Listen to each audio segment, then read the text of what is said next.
All right, welcome back to another episode of the Who's Right podcast.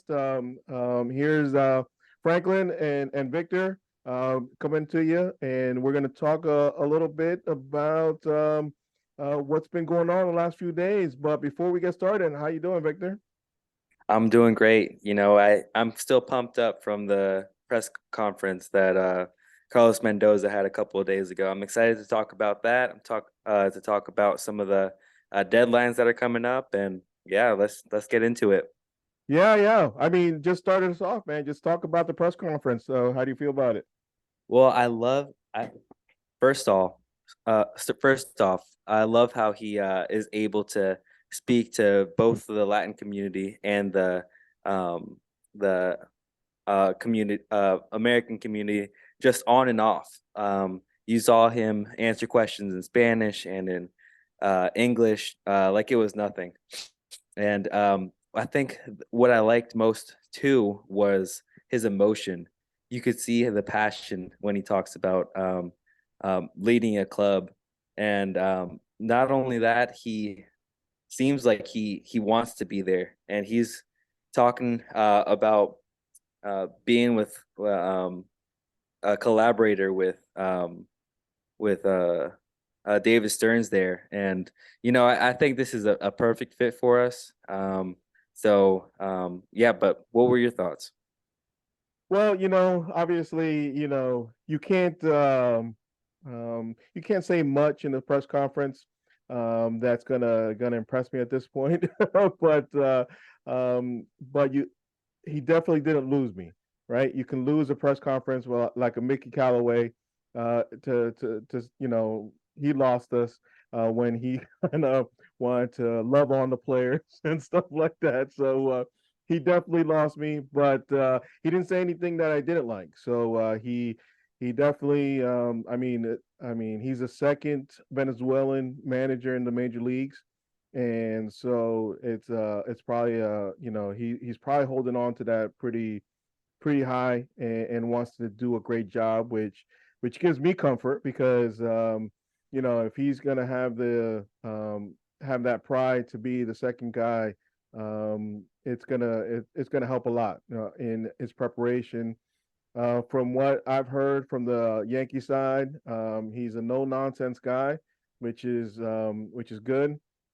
But I do hope that he stays that way, right? When you become the man, sometimes that can that can kind of change because now there's a little bit more pressure on you. So I do, obviously we know there's a collaboration with the front office.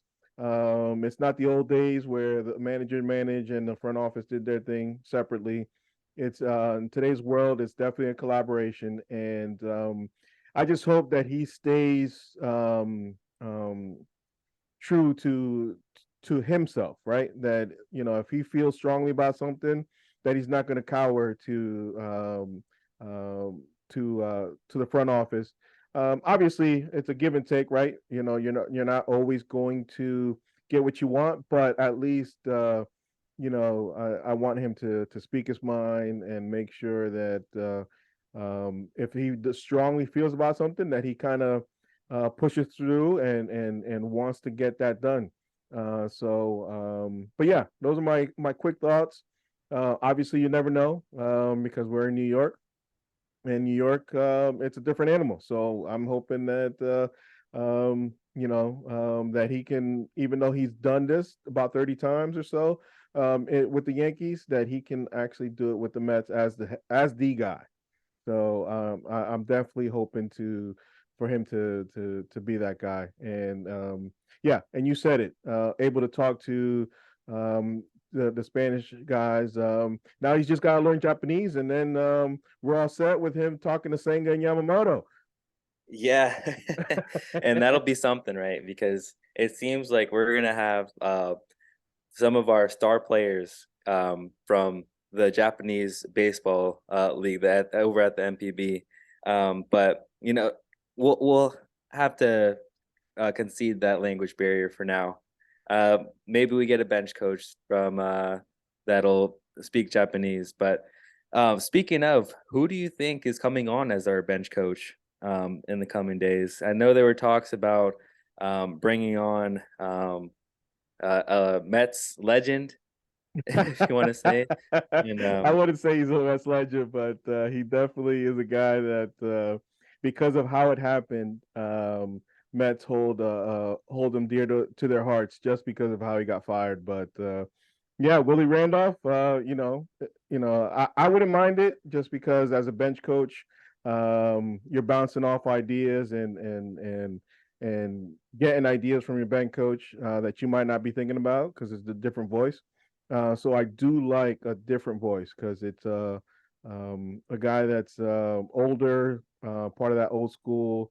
So it'll give him another type of voice in the dugout. So I wouldn't mind Willie Randolph, but at the end of the day, who knows? I am glad that they kept Hefner. I know some people don't like that, but I do believe that he's a good pitching coach, and I do think that he's going to, um, um, he did well in 2022 and had a bad year last year. I just think that the fan base is kind of got a little.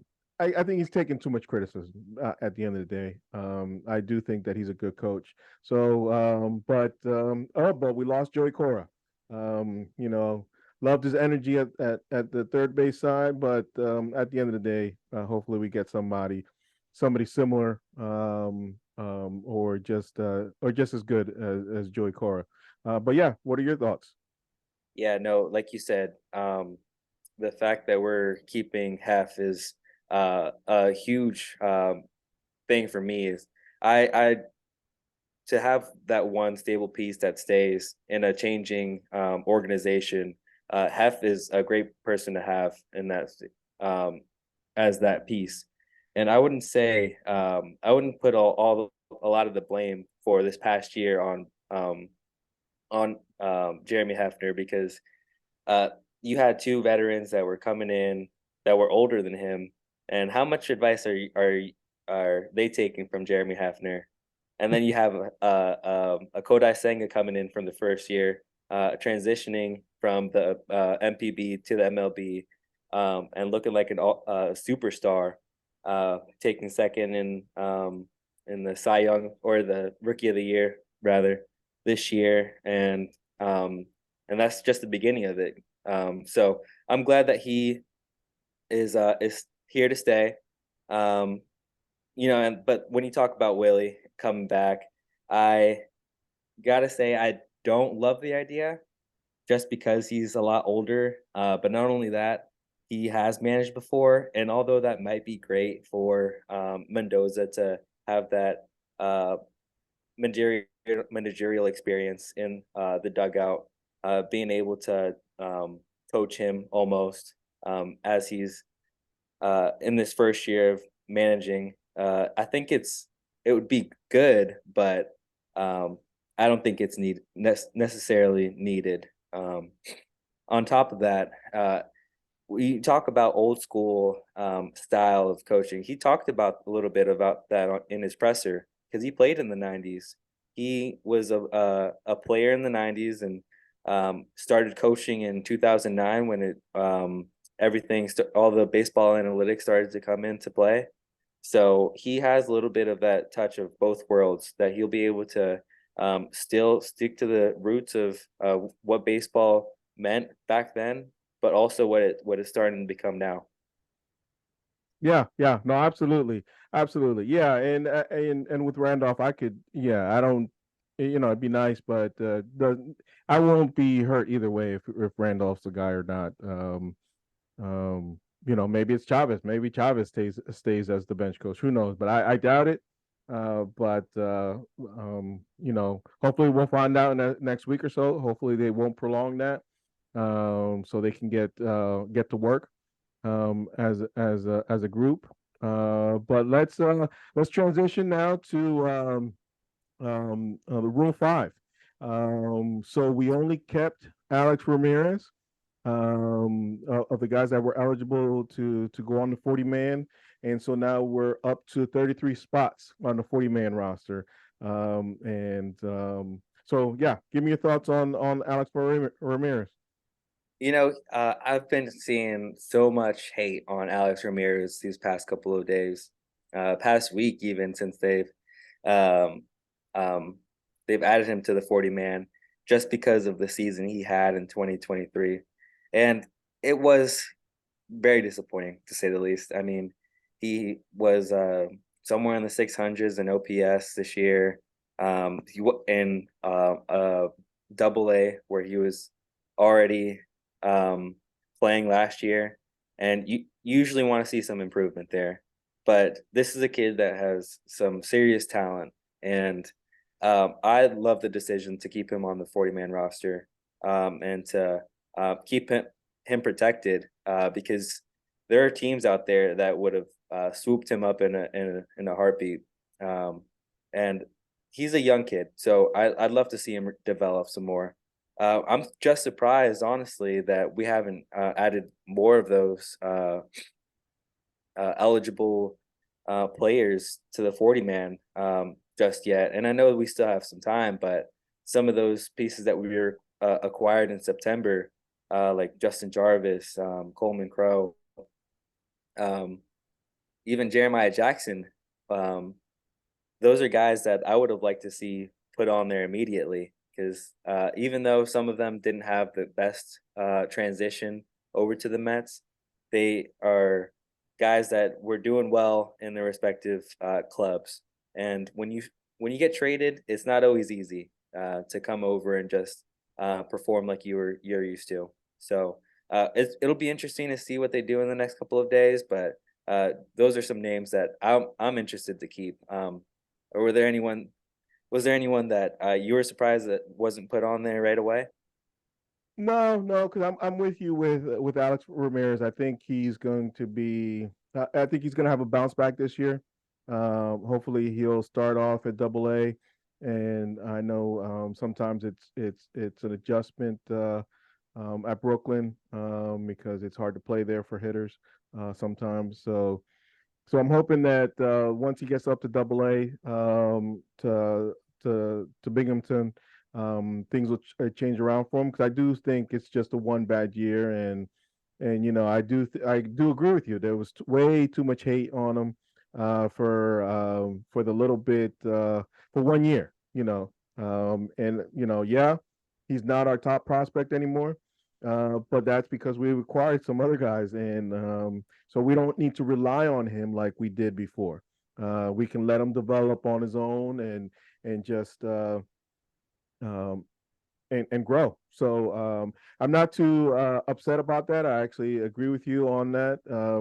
On the other guys, not so much because as you know, the Rule 5 draft. If he gets drafted, he has to stay on the major league club all year. And so if he doesn't stay on the major league club all year, he gets sent back to us. So that's a risk for another team that I don't know if they're willing to take just yet on a couple of those players. Jeremiah Jackson, yeah, he has some flashes, but he's projected to be, you know, a utility player. And then the other guys, I don't think they're quite ready to be on a major league club. So if they do get taken, they get taken. And if they don't, they know. I know we tried to sneak Penn Murphy through waivers, and it just didn't work out. The Braves came up, the Braves again swooping in and picking him up. We don't know what he's going to be. So another one that until he got claimed by the Mets, I didn't know who he was. To be honest with you, because I didn't pay attention to Seattle that much, other than having Julio Rodriguez on my fantasy team. Yeah, the So, guy that you stole from my fantasy team. But yeah, that'll be discussions for next year. yeah, Um, and if honestly, if we go out and pick up a couple of pieces, then we're gonna look back and say Penn Murphy who, and next week we're gonna say Penn Murphy who. Or if he comes back and pitches for the Braves and absolutely shuts the lights off against us, then we're gonna be kicking ourselves. But um, we never yeah. know. and that's the other part that if we put some of these guys on the 40-man roster, it limits our ability to go get some guys. And so I think that's part of the strategy as well. That we got to make sure we have enough room to sign some guys, and I think that's something that is is thought about. They're already talking to the Rays on a couple trades. I heard some rumors. Obviously, rumors are gonna run crazy right now because nothing's happening. So we could take them with a grain of salt. But supposedly Glass now is available and Margot on potential trade talks. But I don't expect any of those two happening. Margot's a fourth outfielder, and you know I don't think unless we're giving away nothing, I don't think it's worth keeping him or trading for him. Sorry. And with Glass now, he's great. I would have to see the package first on what gets sent over there because it's the last year of his contract, and who knows.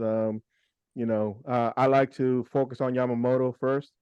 If we don't get Yamamoto, then maybe we can talk about a Glass now trade or something like that. But yeah, what are your thoughts on the rumors? Yeah, I honestly, this might be a hot take, but I really don't think that we need to go out this off season and pick up any more bats. Um, and before start going off on me, hear me out. We have a whole bunch of young talent coming up. Luis Angel Acuna that might be ready by next year to hit the majors.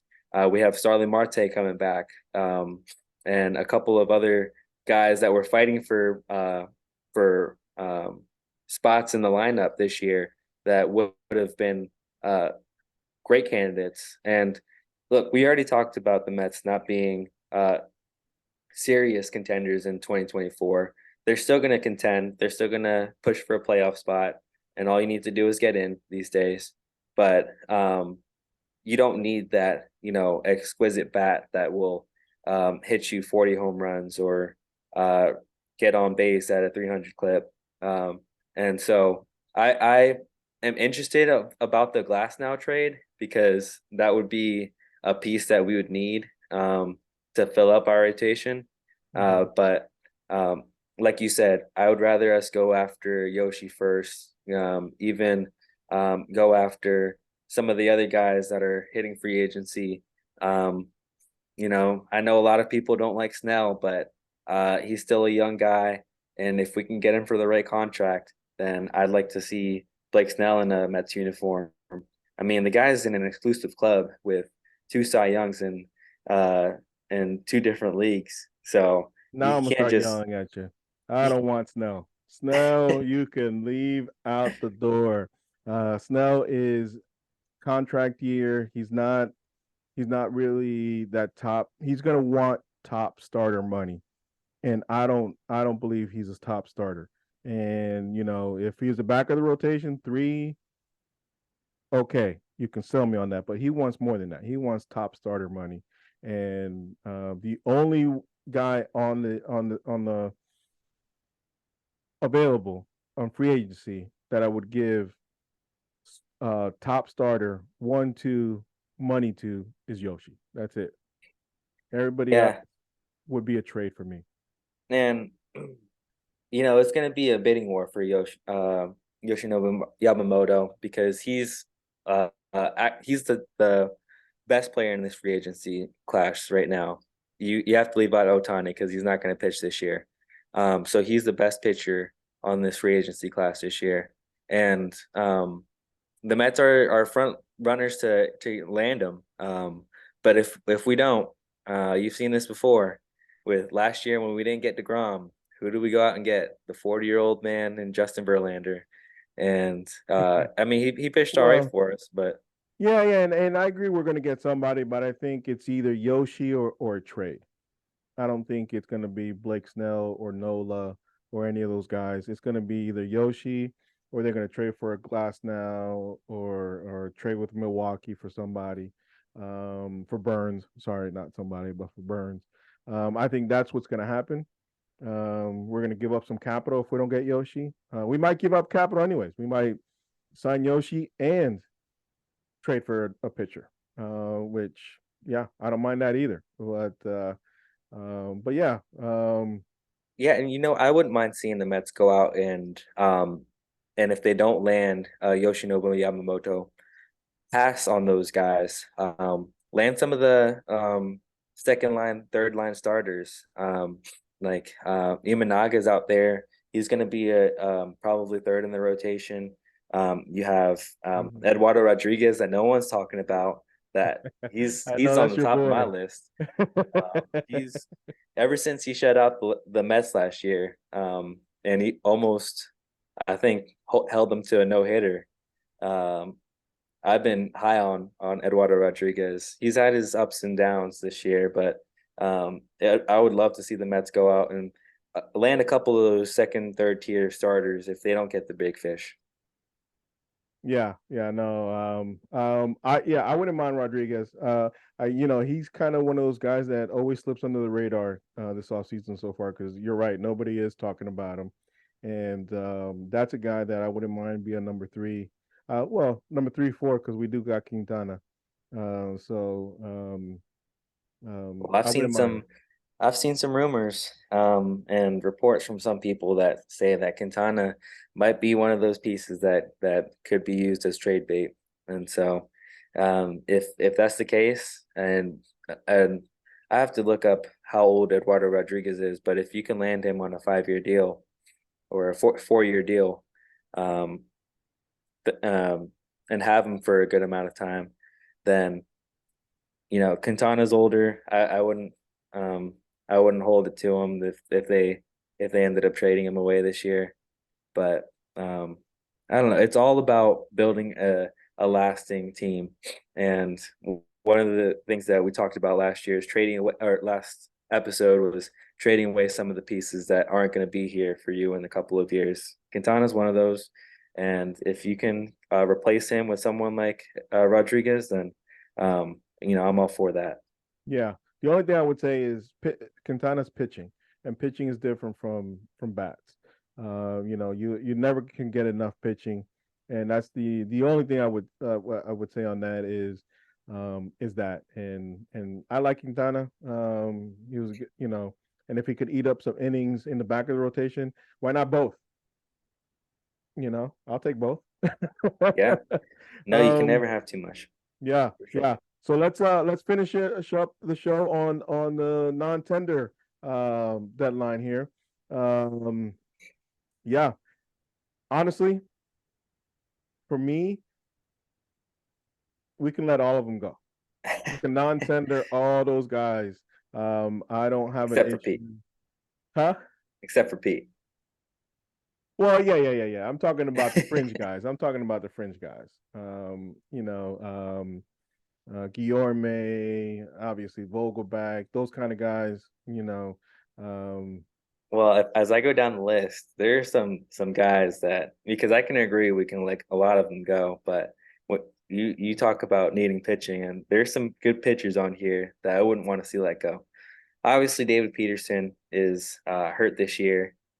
He might not come back until the summertime, but a guy like Joey Lucchesi, if they end up um, if he ends up being one of those non-tenders, I'm going to be a little upset because he pitched well this year. Jeff Brigham in our bullpen, I think he can add some more stability to our bullpen again this year. Sam Kroenron, I mean, he's I get, yeah, no, he can go too. Everyone else can go. Just those two pieces, I think, and Joey Lucchesi and Jeff Brigham, and obviously David Peterson. I don't think should go anywhere. Uh, this deadline. yeah, and I agree with the pitching. Um, I do think they're gonna like, and I really meant it for the Guillormes and the Vogelbacks. I meant it for the position players, really. The pitching guys, I think we're gonna tender. because you always need pitching. So we'll see what happens tomorrow. You Yeah, know, the one that I don't get though is the DJ Stewart. I it just really stinks because he had a great last 2 months of the season. well, And August he kind of came back to earth in September. yeah, well, that's true. But he still had a great August, and he's a former first round draft pick. Uh, don't forget. So he showed some spurts of that, not only with his bat, but defensively as well. And I think he could be a great fourth outfielder. Like I said, I don't want to go pick up any more bats this year. And if we have to keep DJ Stewart to do that, then I think he's as good as any other fourth outfielder that you can get out there. Yeah, I wouldn't be upset. I like Stewart, and as a guy coming off the bench, or fourth outfielder, rather have my fourth outfielder be a little bit more defensive minded, just because um, you know, um, you want somebody to be able to play well,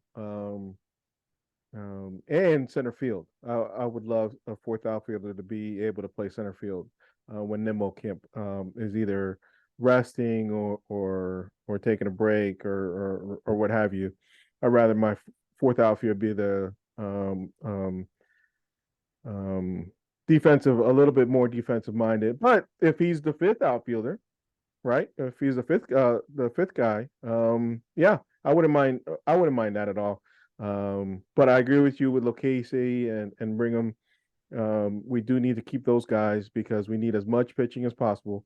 You never have enough pitching. You saw it this year. We didn't have any pitching, you know, Yeah, and but I do think that was mainly a trickle down effect from our starting rotation, starting with Verlander and Quintana not being in the rotation, and then Scherzer not actually pitching well. I just think it was a domino effect, and that just trickles down to the bullpen. And I do think some of those guys will have bounce back years with a better front end of the pitching staff. So yeah. And uh, last thing, because I just wanted to wrap this up, and we can talk about this next episode. But you saw the biggest difference in 2022 to 2023 was having that one long reliever that could get you out of those games that your starter just didn't show up. And Trevor Williams, that was in 2022. We didn't have that in 2023, so that could be the biggest difference in our free agency this year is if we go find one of those long relievers that can get us out of those sticky situations, I think that can go a long way. yeah, I mean, yeah, Trevor Williams was great for us, and I thought Luke Casey was going to fill that role. I don't know why didn't they have him up more and filling up that role, but I think they were trying to keep him stretched out because our pitching wasn't holding on, wasn't you know staying together, right? Between Scherzer not doing it um, and and Verlander pitching well when he was pitching, but it was a slog for our pitching staff. So I think Luke Casey can fill that role this year if we get enough arms in front of him. Yeah, honestly, I kind of like seeing Lucchese start, and I would love to see him develop more as a starting pitcher because I think he has the stuff to be able to do that. They just have to give him the room to work. So, yeah, but I don't know. We'll see. The winter meetings are going to come up before we know it, and we could see free agency, go crazy in the next couple of weeks. So it'll just be a fun couple of weeks of waiting. Yeah, and on Sunday when we get together again, I think that's what we're going to be talking about. Once the dust clears, we can talk about the non-tenders from other teams. We already know that Quantrell was given up by Cleveland. He's a back of the rotation guy that can eat some innings and so who knows? There's going to be after the dust settles. Let's see what's available. And on Sunday, we'll talk about moves moving forward. Who do we want to get? Potential moves, potential trades, possibly, and yeah. So it'll be a fun time on Sunday night. But y'all, if y'all like this video, hit the like button, subscribe, comment. Who's right? Me, Victor, y'all may have a different opinion than we have here. Hit talk in the comments. Let me know how you feel about this video, what we talked about today. And make sure you like, subscribe, and hit that notification button so you know the next time that we're on board. But anything else you need to say, Victor? No, let's go Mets, baby. All right, let's go Mets. All Peace right, out. talk to y'all soon.